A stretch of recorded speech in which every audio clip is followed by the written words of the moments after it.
If the VAR forgets, neglects, or whatever, somebody else may come in, another VAR, and say, okay, I'll do a better job earlier. And then we have a situation which is called a takeover, which another VAR actually eats your lunch.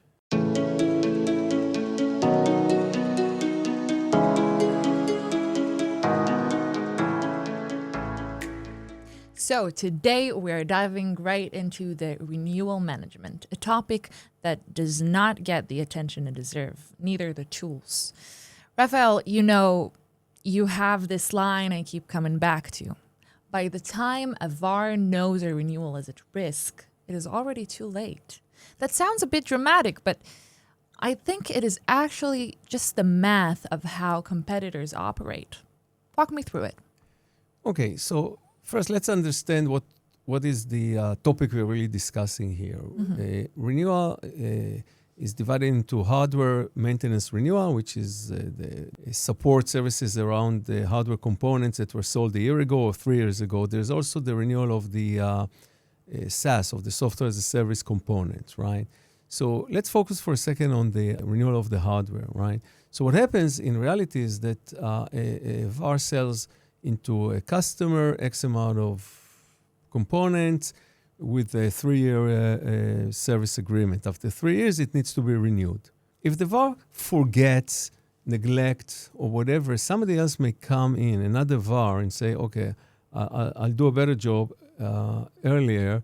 And then we have a situation which is called a takeover, which another VAR actually eats your lunch. Okay. Now, since renewal business is one of the more profitable segments of the overall, you really don't want it to happen, right?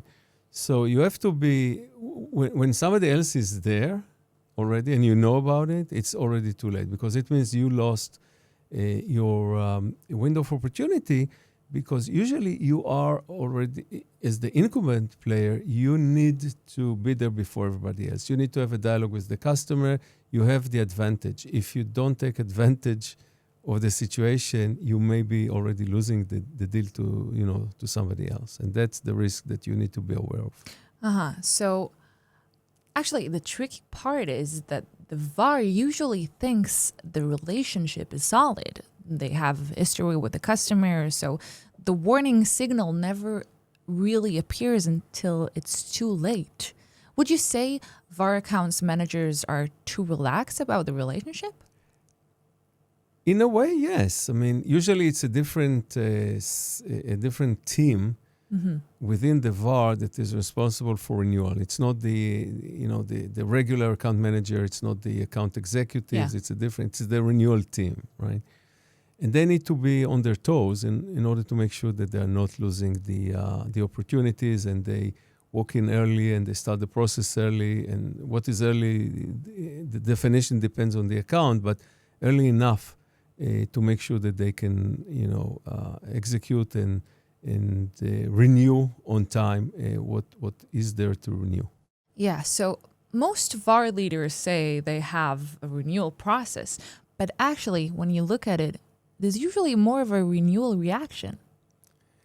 Indeed, and that's one of the challenges. When we think about a process, we need to think about systems, we need to think about data. Mm-hmm. So unless the VAR has a system in place, it usually means that there are some people who possess all the knowledge.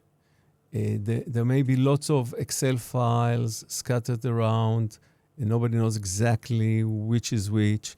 Nobody knows exactly what is the install base, the asset list of the install base at the customer. And there is a lot of running around in order to try to create something that looks like a reasonable renewal activity. Is it a process? Well, it's a process, but everybody is running amok. So unless you have established a real solid process where the information is up to date, synchronized with the customer, and you get automatic notification 6 months or 8 months or 9 months, whatever you define, in order to start the dialogue with the customer, you don't really have a process. And if you don't have a process, you're going to either miss it or entirely lose it. And that's not good news for the VAR. Right. One person who was the entire institutional memory of the renewal base moves on, and suddenly no one knows what's coming.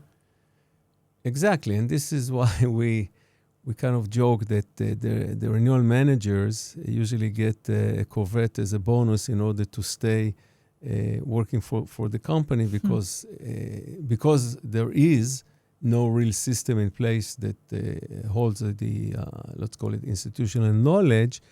And the only way to ensure success is by having the people running it and know what they do.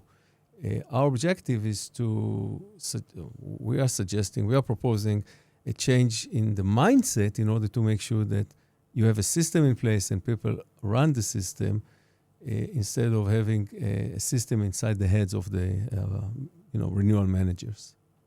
Yeah. And you talk about 180 days to 120 days as the critical window. So why is that range so important? There is a certain complexity in this renewal process. First of all, it is usually done every few years, every 3 years. Mm-hmm. During those 3 years, the end customer may have changed the network. They may have new equipment on board. They may have acquired the division. They may have sold the division. So the first question is, what are we going to renew? And it takes time to consolidate all this information, just time. And back and forth between you as having the old contract and the customer that says, yeah, we don't have this division anymore, or you forgot this, you forgot that. That takes a lot of time. The second aspect is, of course, the quoting process itself. You need to get a quote from the supplier, from the vendor, say it's Cisco or HP or through Ingram, and you need to make sure that you get the right data. Then you may find that some equipment cannot be renewed. What do you do? Because the what's called the last date of support may have expired or will expire soon.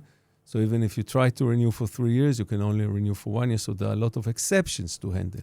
So it's a long process. You have to start on time in order to finish on time, because you don't want to leave critical elements of the infrastructure, the IT infrastructure, without maintenance agreement. Mm-hmm. So you really have to start early, and the whole process starts at first establishing a baseline, and then moving to the financial aspects. I mean, the actual quote and purchase order and everything around that.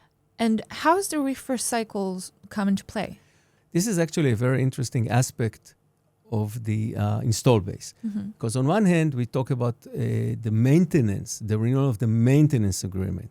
But at the end, you have equipment that has been installed a few years ago, and at some point, it will go out of the cycle that is enabled by the vendors. So, for example, if you look at Cisco has something called EOX, end of something. End of sale, they stop selling it. They still support it, but they're not selling this equipment anymore. Fine, not a big deal. At some point, they will stop providing maintenance. At some point, they will stop providing security patches. For you, as a VAR, it's important to make sure that your customer understands where this equipment stands in terms of the life cycle. And at some point, if the security vulnerability assessment is no longer taking place by the vendor, you as an end customer don't want this equipment because it means that you are running some security risk. If, for example, the last date of support is in the next 12 months, you cannot extend the warranty for 3 years. So you have to start thinking about replacing it.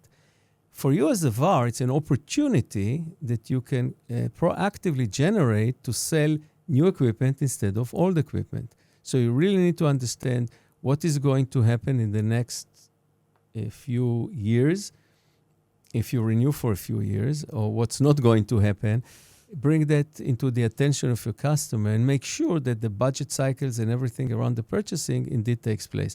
It's a huge opportunity because you already have this information, which is very difficult for your competitors to get unless they are invited to the table. But if you are smart and proactive, you will win the refresh business as well. Right. And Where does AI actually change this renewal team? So we are dealing with very large quantities of data here because every piece of equipment, every plug-in card, every software, every iOS, every chassis, everything is an item. And when you have so many items and can reach hundreds of thousands and sometimes millions of records of your customers, trying to analyze what's going on, trying to analyze the opportunities moving forward from a financial perspective, doing all that manually is very difficult. So the first thing is AI can help you analyze your install base and the situation with the install base. Mm-hmm. Okay, that's the first order of business. The second is to try to prioritize. And the third one is to identify the contracts that need to be renewed, maybe even generating automatic notification to your end customer and do some smart things around the process so you don't have to worry about manual process that much. You put some artificial intelligence around the process. And that can really help you make sure that you don't miss any opportunities. Yeah. So to sum everything up, what is the one main takeaway for somebody who's listening to us right now? I think it's the change of mindset. I mean, if you've been treating renewal as a side business, and you had one or two people that keep all the knowledge in their head, multiple Excel files scattered around, and so on. The one thing is you need to put a system in place to guarantee the process that may, by the way, impact other parameters such as your Cisco 360 scores, the partner value index, for example, if you don't execute or you don't have the right systems in place. So it's about the business transformation from manual, file-based approach to systematic, database-driven or system-driven with the help of AI that will generate the best results for you down the road for the years to come.